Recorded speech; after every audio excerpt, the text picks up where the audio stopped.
It was not long ago that science started to have an important role with the way society operates. When observing the way countries operated before the 20th century, science was seen as somewhat unimportant.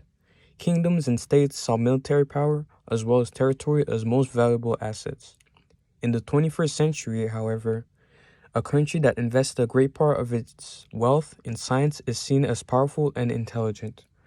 The island of Dr. Moreau makes a great allusion to this comparison. With the rise of science's influence in humanity's everyday living, many controversial ethical issues are now starting to gain territory. Firstly, we can see ethical issues of science in regards to nature. Secondly, we can see that the authority that's been given to scientists over the premise of experiments and the common good of humanity. And thirdly, we can see humanity's freedom, which is slowly being taken away as a consequence of modern technology being everywhere. First of all, let's talk about the ethical issues regarding to science and freedom. Issues like the tweaking of genomes in order to prevent children to inherit certain disease, or another example is the topic of population control and the enforcement of smaller families.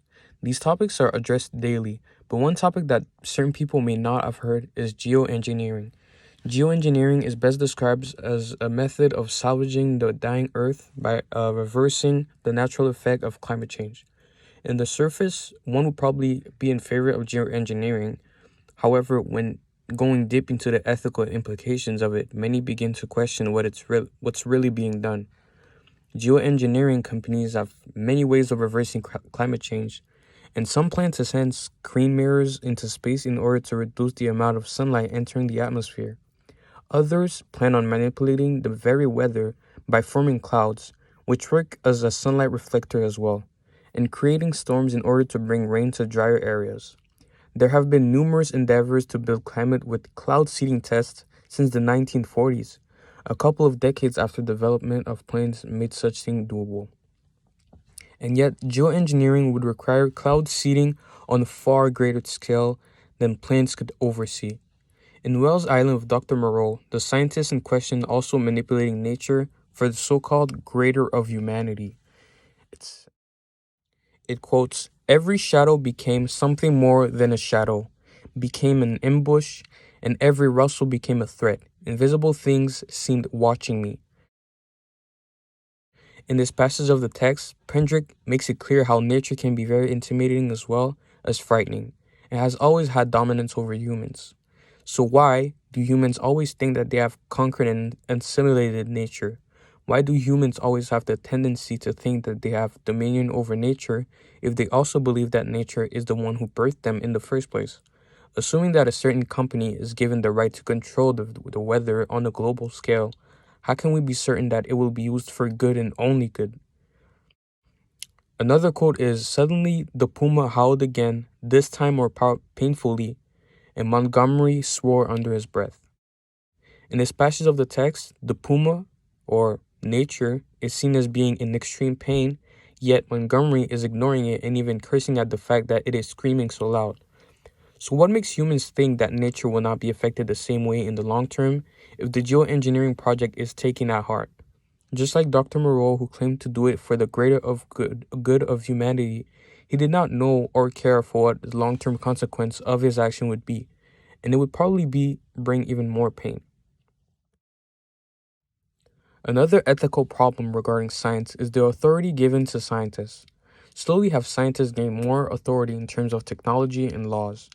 Researchers themselves have embedded in a framework that needs to settle on choices about individuals, as well as performing experimentation, and usually it is done without any subject's consent.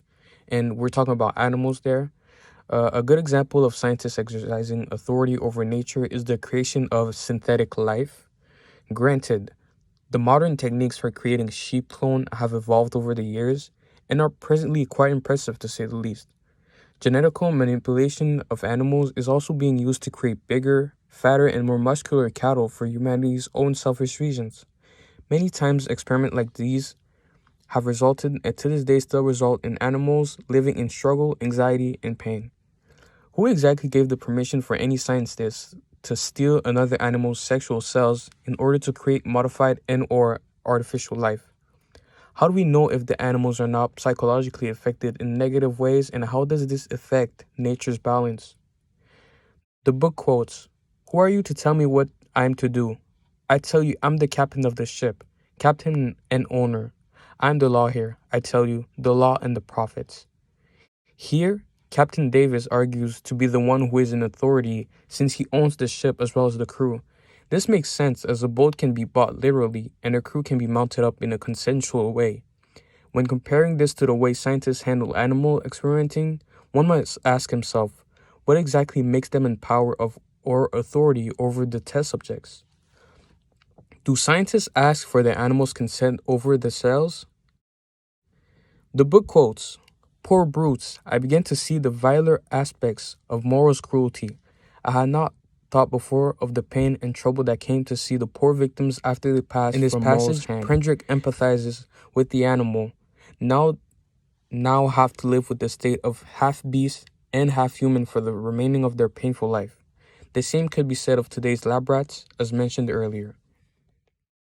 The last ethical issue relating to modern-day science is freedom itself, specifically in the area of technology, because technology is included in science.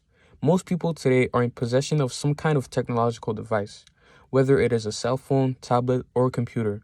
They all operate in a similar manner and are used for the same purposes. Those purposes revolve around the access to the internet. Some are aware of the fact that their data is being collected for targeted marketing, as well as platform improvement through cookies. Data collection is being used and stored by the government as well. And Facebook's scandal, which took place in March of 2018, is a great example of this. With the internet becoming central focus of most people's lives, some are not aware that by using certain platforms, they're giving away many freedom which mainly include privacy. The book quotes, "I did not know yet how far they were from the human heritage that I ascribed to them."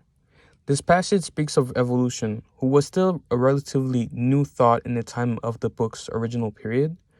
Prendrick's idea here would have caused a Victorian reader to envision evolution gaining popularity and eventually threatening morality and ethical equality. In the same way, the effects of this is now being sensed today more than ever.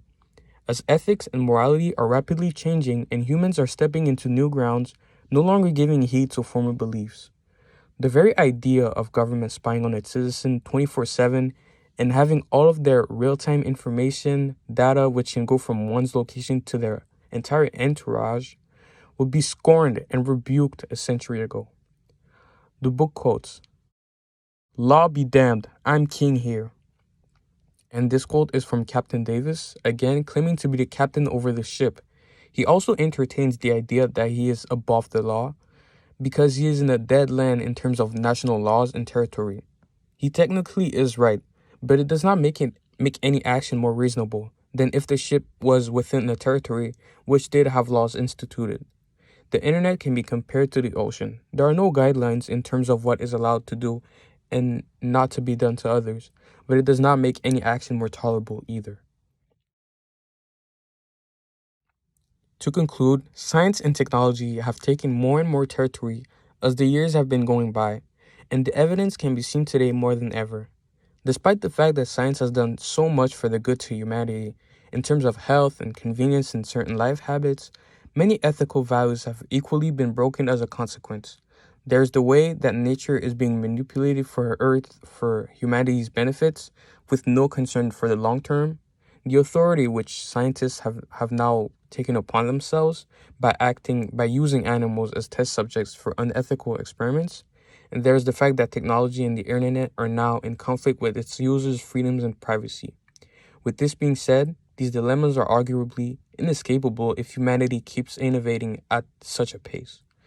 So is there such a thing as a limit? And when it comes to science, where is this all leading to? Thank you for listening to me.